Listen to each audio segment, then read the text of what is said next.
ఈ పైల్స్ కి, ఈ ఫిషర్స్ కి, ఈ ఫిస్టులాకి దీనికి ఏంటండి డిఫరెన్స్? సో జనరల్గా ఇందాక చెప్పినట్టుగా ఫిషర్ అంటేనేమో కట్, మనకి స్టూల్ హార్డ్ రావడం వల్ల వచ్చే కట్ లాంటిది, దాంట్లో ఇందాక చెప్పిన లక్షణాలు ఉంటాయి. పైల్స్ వచ్చేసరికి అలా ఉండవు. పైల్స్ అంటే ఏంటంటే మలద్వారం లోపల ఒత్తిడి ఏర్పడడం వల్ల, ఇక్కడ కాన్స్టిపేషన్ అనేది మెయిన్ రీజన్ కాదు, అంటే స్టూల్ హార్డ్గా ఉండడం అనేది కాదు, ఎక్కువసేపు మోషన్ కోసం బాత్రూంలో కూర్చోవడం, స్ట్రెయిన్ చేయడం. ఫర్ ఎగ్జాంపుల్ 2-3 minutes 5 minutesలో అయ్యే దానికోసం 10 minutes 20 minutes లేకపోతే మొబైల్ తీసుకొని వెళ్ళడం, లేకపోతే పేపర్ చూస్తూ వెళ్ళడం. సో అలా చేసినప్పుడు ఏమవుతుందంటే మోషన్ కోసం ఎక్కువ స్ట్రెయిన్ చేయాల్సి వస్తూ ఉంటుంది. అండ్ ఇప్పుడున్న పరిస్థితుల్లో వెస్ట్రన్ కమోడ్స్ ఎక్కువగా వాడడం, సో దానివల్ల ఏమవుతుందంటే స్టూల్ అనేది ఇన్కంప్లీట్ అవుతుంది. ఇండియన్ కమోడ్స్లో కూర్చున్నట్టుగా వెస్ట్రన్ కమోడ్స్లో కూర్చుంటే మీకు అంత కంప్లీట్ అవుతుంది ఎవాక్యువేషన్ అనేది.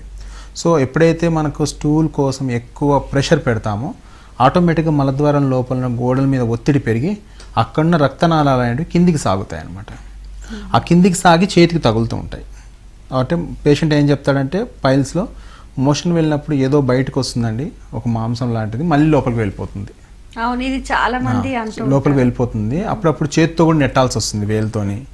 లేకపోతే ఇలా ఇందాక చెప్పినట్టుగా బ్లడ్ అనేది ఇట్లా దారలాగా పడిపోతుంది అనేది చెప్తూ ఉంటారు. ఇది పైల్స్ యొక్క లక్షణం అనమాట. ఫిస్టులా అనేది వేరు. ఫిస్టులా అనేది ఏంటంటే మనకి మలద్వారంలో ఏర్పడేటువంటి ఇన్ఫెక్షన్ అది. సో దీంట్లో ఎలా ఉంటాయంటే లక్షణాలు వచ్చేసేసి మలద్వారం బయట ఒక చిన్న హోల్ లాంటిది ఏర్పడి, పింపుల్ లాగా ఏర్పడి, దాని నుంచి చీము స్రవిస్తూ ఉంటుంది అనమాట. చీము లాంటిది బయటకు వస్తూ ఉంటుంది. సో ఈ చీము లాంటి దాన్ని చూసినప్పుడు అక్కడ బయట ఓపెనింగ్కి, మలద్వారం లోపల ఉన్న ఓపెనింగ్కి రెండింటికి మధ్యలో ఒక చిన్న టన్నెల్ ఉంటుంది అనమాట, ట్యూబ్ లాగా ఉంటుంది. దాన్ని ఫిస్టులా అంటారు. సో ఇట్లా మనకి పైల్స్, ఫిషర్, ఫిస్టులా అనేటివి డిఫరెంట్ టైప్ ఆఫ్ సిమ్టమ్స్ బట్టి మనం డిఫరెన్షియేట్ చేసుకోవచ్చు. ఓకే.